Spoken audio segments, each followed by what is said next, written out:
भरम में भूल। प्रेम रूप सुरति प्यार नहीं पाए रही, भरम में भुलाए रही ना। प्रेम रूप सुरति प्यार नहीं पाए रही, भरम में भुलाए रही। सुरति का मतलब आपकी जो आत्मा है वो प्रेम का ही रूप है। किसका रूप है? परमात्मा को ही प्रेम कहते, प्रेम का स्वरूप है। और आत्मा परमात्मा का अंश है। किसका अंश है?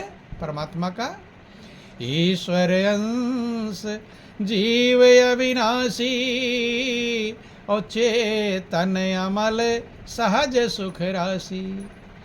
जब आत्मा परमात्मा का अंश है तो परमात्मा प्रेम का स्वरूप है। किसका स्वरूप है? प्रेम का स्वरूप है। तो आत्मा जो उसकी अंश है वो किसका स्वरूप है? प्रेम का ही स्वरूप। इसीलिए सब लोग प्रेम ढूंढते हैं। क्या ढूंढते हैं? प्रेम। आत्मा प्रेम का सागर है, समुद्र है, भंडार है बंधु। और उसी प्रेम के भंडार को ढूंढ रही है, तलाश रही है। इसीलिए सबको प्रेम चाहिए। जब आपको प्रेम मिलता है तब आपका दिल खुश हो जाता है। क्या हो जाता है? खुश, गदगद, आनंद मग्न हो जाता है। और प्रेम ना मिले, ईर्ष्या द्वेष मिले तो बेचैन हो जाते हैं बंधु। तो चाहिए क्या? पूरे जीवन भर जिंदगी जीते हैं लेकिन ये नहीं समझ पाते कि मुझे क्या चाहिए बंधु। प्रेम के सागर को छोड़कर आपकी आत्मा आ गई है। अब उसी प्रेम के सागर को ढूंढ रही है। किसको ढूंढ रही है? उसी को। ऐसे समझ लेना, जैसे कोई खूब अच्छे अच्छे व्यंजन रोज खाए, भोजन मिले उसको, अब वो अच्छा अच्छा व्यंजन मिलना बंद हो जाए, सूखी रोटी मिलने शुरू हो जाए, अब क्या ढूंढेगा वो? वही इंतजार करेगा कि वो 56 व्यंजन इतना अच्छा कब मिले, स्वाद मिला रहता है। ऐसे आपकी जो आत्मा है वो परमात्मा के प्रेम के स्वाद को पाई हुई है, चखी हुई है, उस आनंद को प्राप्त कर चुकी है। इसलिए उसी आनंद को ढूंढ रही है। लेकिन यहाँ भ्रम में भूल गई है। किस में भूल गई है? भ्रम। कि प्रेम रूप सुरति प्यार नहीं पाए रही, भरम में भुलाए रही ना। प्रेम रूप सुरति प्यार नहीं पाए रही, भरम में भुलाए रही। प्रेम सिंधु छोड़ी आई, कर्म भोग में बंधाई। प्रेम सिंधु छोड़ी आई, कर्म भोग में, कर्म भोग में बधाई, कर्म भोग में बधाई, कर्म भोग में बधाई, कर्म भोग में बधाई। प्रेम रूप सुरति प्यार नहीं पाए रही, भरम में भुलाए रही ना। प्रेम रूप सुरति प्यार नहीं पाए रही, प्रेम सिंधु छोड़ी आई, कर्म भोग में बधाई। ये आत्मा प्रेम के सागर को छोड़कर आई है। जो प्रेम का सागर परमात्मा है उसको छोड़कर आई है। अब कहाँ बध गई? कर्म के भोग में बंधु। कर्म भोग में बधाई। कर्म का जैसा कर्म कर रहा है वैसा जीव फल प्राप्त कर रहा है। इसी कर्मों के बंधन में, कर्मों के भोग में जन्म जन्मांतर भटकता रहता है। रामायण में वर्णन आया कि आकर 4,84,000 योनि भ्रमत यह जीव अविनाशी। फिरत सदा माया कर प्रेरा, काल कर्म स्वभाव गुण घेरा। कर्म के भोग में बंध गई है। कर्म करता है, जीव फल प्राप्त करता है, फिर कर्म करता है, भोगता है, फिर प्राप्त करता है। एक कर्म भोग नहीं पाता, सैकड़ों हजारों कर्म तैयार कर लेता है, फिर उनमें से भोगता है, फिर ना जाने कितने कर्म। कर्म पे कर्म, जैसे किसी का ब्याज पे ब्याज चढ़ता रहे।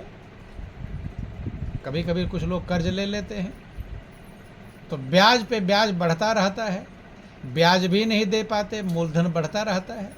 अब मूलधन जब बढ़ता रहता, कर्ज से कभी छुट्टी पाएंगे? नहीं छुट्टी पाते। जो कमाते हैं वो ब्याज ही चुका देते हैं, मूलधन ज्यों का त्यों रह जाता है। बंधु, ऐसे जीव कर्म पे कर्म करता रहता है, एक कर्म भोग नहीं पाता, सैकड़ों हजारों कर्म तैयार कर लेता है। कब भोग कर खत्म कर पाएगा?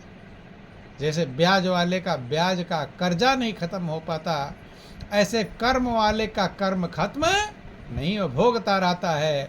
कर्म भोग में बधाई बंध गया है जीव। कर्म करेगा फल पाएगा, कर्म करेगा फल पाएगा। क्यों? क्योंकि मनुष्य 3 प्रकार से कर्म करता है, मनसा वाचा कर्मणा। हाथ पैर से जैसा आप कर्म करते हैं उस कर्म को सब जानते हैं, कोई अच्छा कर रहा है, कोई बुरा कर रहा है। दूसरा कर्म है वाणी का कर्म, जुबान से जैसा आप बोलते हैं वैसा फल। अच्छी वाणी बोलेंगे तो अच्छा फल, और बुरी वाणी बोलेंगे तो बुरा फल। और तीसरा कर्म होता है मन से, मन में अच्छा सोचेंगे तो अच्छा फल, और उल्टा सोचेंगे तो बुरा फल। तो 3 प्रकार से हम कर्म करते हैं, मनसा वाचा कर्मणा। मन से, वाणी से और कर्म से।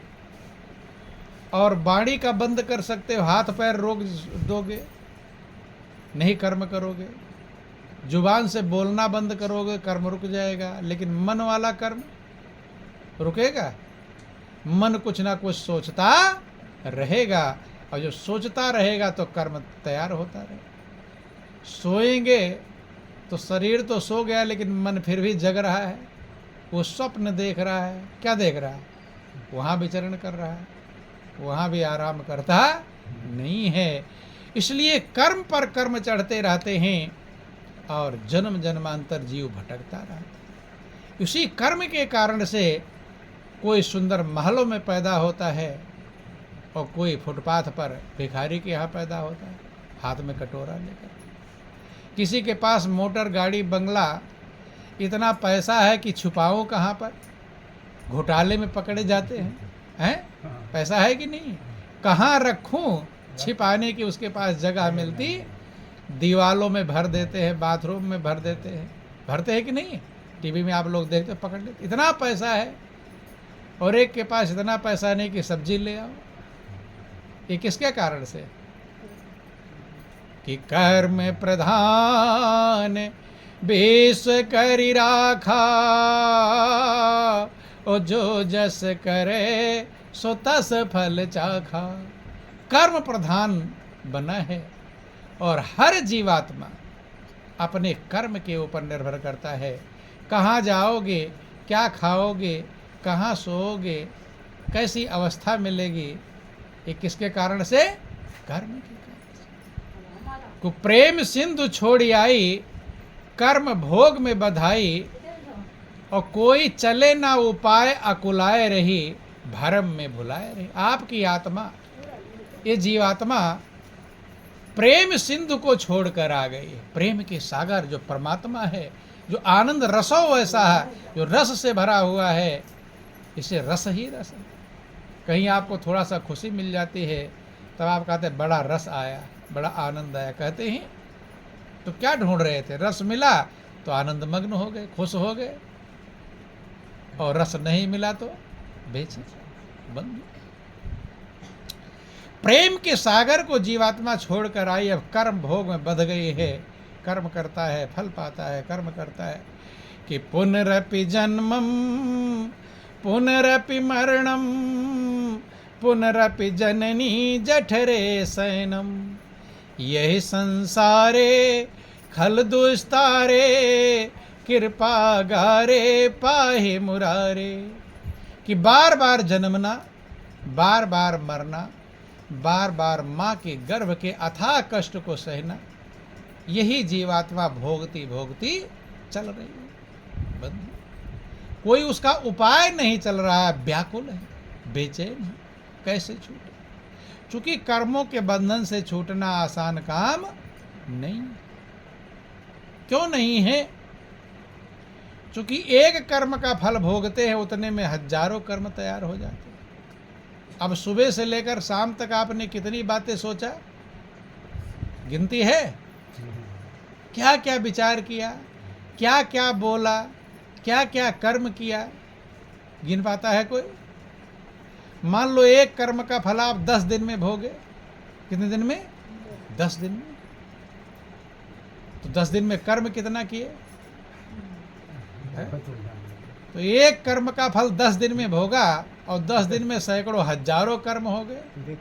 फिर उसमें से एक कर्म का फल 10 दिन में भोगो, फिर सैकड़ों हजारों कर्म।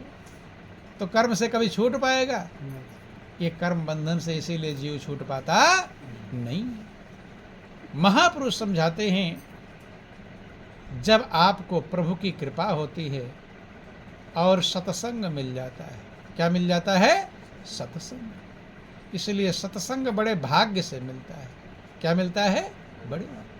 कि बड़े भाग्य पाइए सत्संगा, ओ बिनहि प्रयास होहि भव भंगा। बहुत बड़े भाग्य जिसके होंगे उसे सत्संग मिलता है। क्या मिलता है? सत्संग। बंधु, अब तब सत्संग के माध्यम से वो कर्म के बंधन से छूटने का उपाय समझ पाता है। कैसे मैं कर्म के माध्यम से, कर्म के बंधन से मैं छूटूंगा, क्या उपाय है? बंधु देखो, 3 प्रकार के कर्म है, थोड़ा गौर करके समझेंगे। और जिनको निद्रा आएगी वे लोग उठ जाएंगे, आंख धो लेंगे या खड़े होकर सुन लेंगे। ठीक है? खाली एक नहीं, झपकी आई फिर बैठे रहो। बोलिए प्रेम से गुरुदेव महाराज की, बोलो वृंदावन बिहारी लाल की।